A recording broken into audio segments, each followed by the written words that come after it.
Assalamualaikum warahmatullahi wabarakatuh.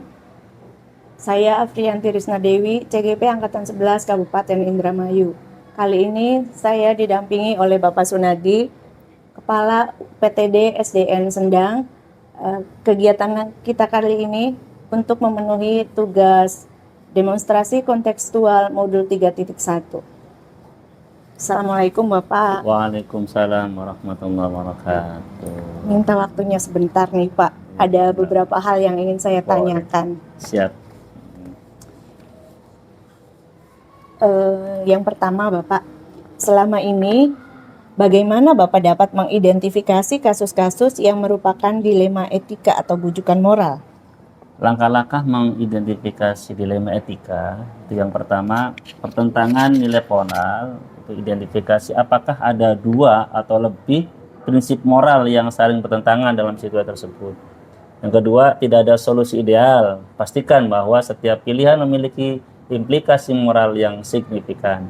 Yang ketiga, kebingungan dalam mengambil keputusan. Kepala sekolah mungkin merasa terbebani atau bingung karena harus mengorbankan satu nilai lainnya.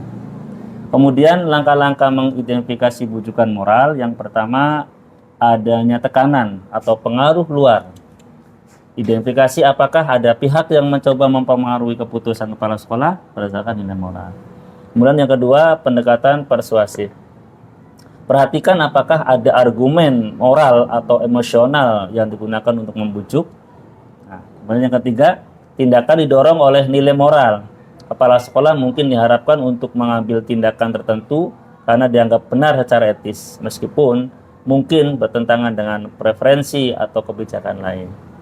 Baik Bapak, selama ini bagaimana Bapak menjalankan pengambilan keputusan di sekolah Bapak, terutama untuk kasus-kasus di mana ada dua kepentingan yang sama-sama benar atau sama-sama mengandung nilai kebajikan? Tentunya dengan menganalisis kasus tersebut, dengan melihat siapa yang terlibat, prinsip dan nilai apa yang dipertaruhkan, kemudian mengambil keputusan dengan mengujinya dengan 9 langkah pengambilan keputusan. Baik, langkah-langkah atau prosedur seperti apa yang biasa Bapak lakukan selama ini? Langkah atau prosedur yang saya lakukan antara lain, yang pertama, mengenali nilai-nilai yang saling bertentangan. Yang kedua, menentukan siapa yang terlibat dalam situasi ini. Yang ketiga, kumpulkan fakta-fakta yang relevan dengan situasi ini.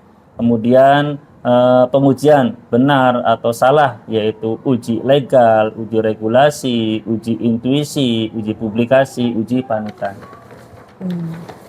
Baik Bapak, hal-hal apa saja yang selama ini Bapak anggap efektif dalam pengambilan keputusan pada kasus-kasus dilema etika?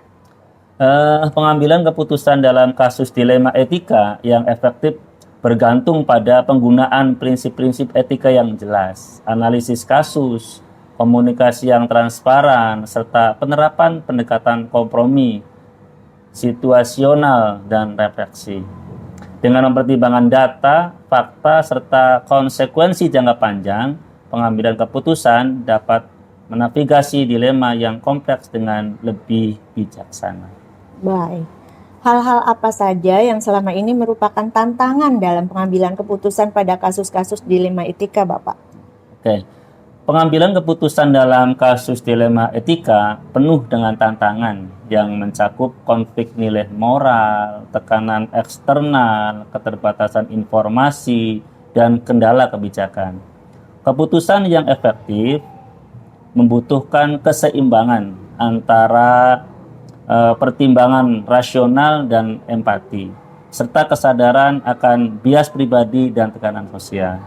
Mengatasi tantangan ini memerlukan keterampilan kepemimpinan yang baik, transparansi, dan kemampuan untuk tetap setia pada prinsip-prinsip etika meskipun menghadapi kondisi yang sulit. Apakah Bapak memiliki sebuah tata kala atau jadwal tertentu dalam sebuah penyelesaian kasus dilema etika? Apakah Bapak langsung menyelesaikan di tempat atau memiliki sebuah jadwal untuk menyelesaikannya? Bentuk atau prosedur seperti apa yang Bapak jalankan? Ada dua pendekatan utama dalam penyelesaian kasus dilema etika. Penyelesaian langsung untuk situasi yang mendesak dan penyelesaian terjadwal untuk kasus yang lebih kompleks. Prosedur yang dijalankan biasanya melibatkan identifikasi masalah, evaluasi opsi, pelibatan pihak terkait, dan refleksi pasca keputusan. Pengambilan keputusan yang baik menggabungkan prinsip etika dengan analisis yang mendalam, serta mempertimbangkan waktu yang diperlukan untuk mencapai solusi yang tepat. Adakah seseorang atau faktor-faktor apa yang selama ini mempermudah atau membantu Bapak dalam pengambilan keputusan dalam kasus-kasus dilema etika ini, Bapak? Dalam kasus-kasus dilema etika ada beberapa faktor dan individu yang dapat membantu mempermudah saya dalam proses pengambilan keputusan. Faktor-faktor tersebut meliputi yang pertama, nilai pribadi dan prinsip etika. Nilai-nilai pribadi seorang seperti kejujuran, tanggung jawab, dan keadilan dapat menjadi panduan utama dalam menghadapi dilema etika. Kemudian yang kedua, norma sosial dan budaya. Lingkungan sosial dan budaya mempengaruhi bagaimana seorang memandang suatu masalah etika. Yang ketiga, konsultasi dengan pihak ketiga.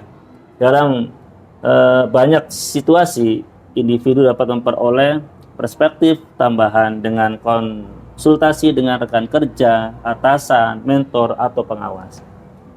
Kemudian yang keempat, teknik pengambilan keputusan etis terdapat metode seperti uji publikasi. Artinya, apakah saya nyaman jika putusan dipublikasikan? Atau jika reversibilitas, artinya apakah saya setuju jika saya berada di pihak yang dirugikan? Metode ini dapat membantu individu untuk mengevaluasi dampak keputusan. Baik, yang terakhir Bapak, dari semua hal yang telah disampaikan, pembelajaran apa yang dapat Bapak petik dari pengalaman Bapak mengambil keputusan dilema etika? Oke, banyak ilmu atau pembelajaran yang saya ambil dari pembelajaran tentang dilema etika ataupun dilema moral gitu ya. Yang pertama, tidak ada solusi sempurna. Artinya dilema etika sering melibatkan situasi di mana tidak ada solusi yang benar-benar ideal. Setiap keputusan mungkin memiliki konsekuensi baik dan buruk, sehingga penting untuk memahami bahwa terkadang memilih opsi terbaik berarti mengorbankan hal lain. Yang kedua, pentingnya pertimbangan nilai dan prinsip. Pengalaman dalam menghadapi dilema etika mengajarkan betapa pentingnya memiliki pemahaman yang kuat tentang nilai-nilai dan prinsip-prinsip pribadi atau organisasi. Nilai-nilai ini berfungsi sebagai kompas moral yang memandu tindakan seseorang di tengah ketidakpastian. Kemudian yang ketiga, pengaruh konteks dan perspektif. Artinya, setiap keputusan etis sangat bergantung pada konteksnya. Pengalaman ini mengajarkan bahwa memahami sudut pandang lain, baik dari rekan kerja, pihak yang terkena dampak, atau dari masyarakat yang lebih luas, sangat penting dalam membuat keputusan yang seimbang dan bijaksana. Kemudian yang keempat, refleksi diri dan akuntabilitas. Artinya menghadapi dilema etika seringkali memerlukan mendasari keputusan mereka dan persiapan mereka untuk bertanggung jawab atas keputusan tersebut. Kesadaran akan tanggung jawab pribadi menjadi lebih jelas dalam pengalaman semacam ini. Kemudian yang kelima, pentingnya konsultasi dan kolaborasi. Pengalaman ini mengajarkan bahwa meminta pandangan dari pihak ketiga seperti mentor, rekan, atau ahli seringkali membantu menjernihkan pandangan. Diskusi dengan orang lain bias membantu melihat aspek yang mungkin terlewat atau memberikan perspektif yang lebih luas. Kemudian yang keenam, empati dan dampak terhadap orang lain. Dalam dilema etika, memahami dampak dari keputusan terhadap orang lain adalah pelajaran yang sangat penting. Pengalaman ini mengajarkan bahwa keputusan etis tidak hanya tentang mematuhi aturan, tetapi juga tentang mempertimbangkan kesejahteraan dan perasaan orang lain. Mungkin itu pelajaran yang saya ambil dari pembelajaran tentang dilema etika. Baik, terima kasih banyak Bapak atas pengalamannya, sudah mau berbagi praktik baik, dan mungkin saya harus banyak belajar lagi dari Bapak. Enggak, tidak begitu juga. Dengan seperti ini kita sharing sama-sama bagaimana kita bisa menggali potensi masing-masing. Baik, saya rasa sampai di sini dulu pertanyaan dari saya. Apabila nanti ada hal-hal lain yang ingin saya tanyakan, Bapak jangan sungkan-sungkan Siap untuk menjawabnya. Terima Siap. kasih banyak Bapak sudah Sama-sama. membersamai saya dalam kegiatan ini. Oke. Terima kasih juga waktunya Bapak. Saya ucapkan banyak sekali terima kasih. Akhir kata, wassalamualaikum warahmatullahi wabarakatuh. Waalaikumsalam warahmatullahi wabarakatuh. Belajar bergerak berbagi untuk negeri, guru penggerak majukan pendidikan, guru penggerak menghamba pada murid, kreatif rancang pembelajaran, hargai potensi tingkatkan prestasi, lahirkan profil pelajar Pancasila.